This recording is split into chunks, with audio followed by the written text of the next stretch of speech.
का ये हमारा RS अग्रवाल का किताब है, जो कि ये बहुत ही ज़्यादा इम्पोर्टेंट बुक है हमारे लिए और क्लास 12th के लिए तो बहुत ही इम्पोर्टेंट है। और हम लोग आज स्टार्ट करने वाले हैं डिफरेंशिएशन से, और एकदम A to Z यानी कि सारे के सारे किताब के हर एक क्वेश्चंस को डील करने वाले हैं। इसीलिए आप लोग यदि नए हैं चैनल पे तो जल्दी से फटाफट सब्सक्राइब करना है, आपके पास पहुंच जाएगा।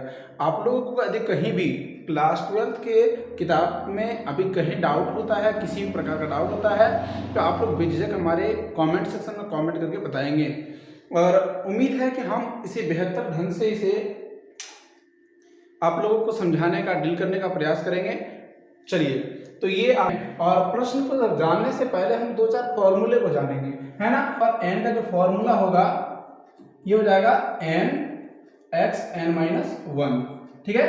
दूसरा वाला यदि बात करें, यदि ट्रिग्नोमेट्री का फॉर्मूला यदि साइन x का यदि डिफरेंशिएट करेंगे तो साइन x का डिफरेंशिएशन हो जाएगा cos x, और उसी प्रकार से यदि cos x का यदि डिफरेंशिएशन करेंगे तो cos x का डिफरेंशिएशन हो जाएगा माइनस ऑफ साइन x, ठीक है ना, माइनस ऑफ साइन x। इसी प्रकार से और भी सारे फॉर्मूले होते हैं। यहाँ पे देखेंगे हम लोग डिफरेंशिएशन यदि tan x का करने वाले हैं तो tan x का डिफरेंशिएशन जैसे ही करते हैं तो जाता है क्या, sec स्क्वायर x, और डिफरेंशिएशन यदि cot का कर देते हैं,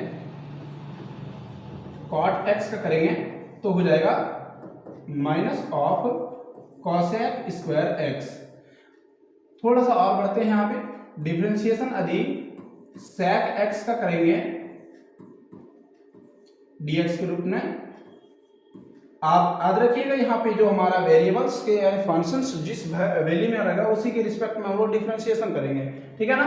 तो यहाँ पे हम लोग लिखेंगे क्या, sec x into tan x, और डिफरेंशिएशन यदि हम लोग cosec x का करेंगे तो हमारे पास जो आएगा minus of cosec x into cot x हो जाएगा, cot x, ठीक है। और इसी प्रकार से और भी बहुत सारे फॉर्मूले हैं, आप लोग को इसमें इसके साथ ही हम लोग आगे बढ़ेंगे, फॉर्मूले के साथ ही हम लोग इसके साथ आगे बढ़ेंगे। जैसे यदि हम लोग differentiation e to the power x का डिफरेंशिएशन करेंगे तो e to the power x का डिफरेंशिएशन हमारा e to the power x ही होता है। हम लोग अभी फंडामेंटल यानी कि नॉर्मल बेसिक फॉर्मूले के बारे में पढ़ेंगे, सारा का सारा फॉर्मूला अभी नहीं जानेंगे क्योंकि अभी फर्स्ट क्लास है, और स्टार्टिंग क्लासेस में यदि आप लोगों को ओवरलोड दे देंगे तो आप लोगों को मुश्किलें हो सकता है। इसीलिए हम कुछ महत्वपूर्ण प्रश्नों को यानी महत्वपूर्ण फॉर्मूले को दे रहे हैं। आप लोग इसे कॉपी में नोट कीजिएगा और इसे थोड़ा सा रिमेंबर करने का प्रयास कीजिएगा, 2-4 बार यूज कीजिएगा जिससे अपने आप आ जाएगा, ठीक है ना। तो चले, इसके बाद हम लोग पढ़ेंगे यहाँ पे u इंटू वी। जब देखिए कोई फंक्शन जब होता है ना, जब फंक्शन हमारा कुछ माना था दो फंक्शन एक साथ रह गया, मल्टीप्लाई में रह गया, तो इसमें हम लोग u इंटू वी के रूप में लिखेंगे, यानी कि u भी फंक्शन है एंड v भी फंक्शन है, ठीक है ना। u भी और v दोनों ही फंक्शन है, ठीक है। तो हम लोग इसका डिफरेंशिएशन जो करेंगे वो कैसे करेंगे, तो लिखेंगे sir u constant v differentiate plus v constant और u डिफरेंशिएट, ये हमारा फॉर्मूला हो जाएगा, ठीक है। और यदि यही वाला कभी बाय में रह जाएगा, u बाय v के रूप में हो जाए, तब हम इसे क्या करेंगे, तो लिखेंगे sir u constant v differentiate करेंगे सेम तरीके से, माइनस ऑफ v कांस्टेंट और u डिफरेंशिएट बाय v का स्क्वायर हो जाएगा।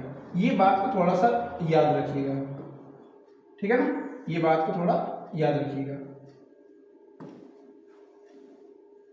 तो बच्चों जल्दी से फटाफट आप लोग इसको नोट डाउन करें, इन फॉर्मूले को सारा नोट डाउन करें।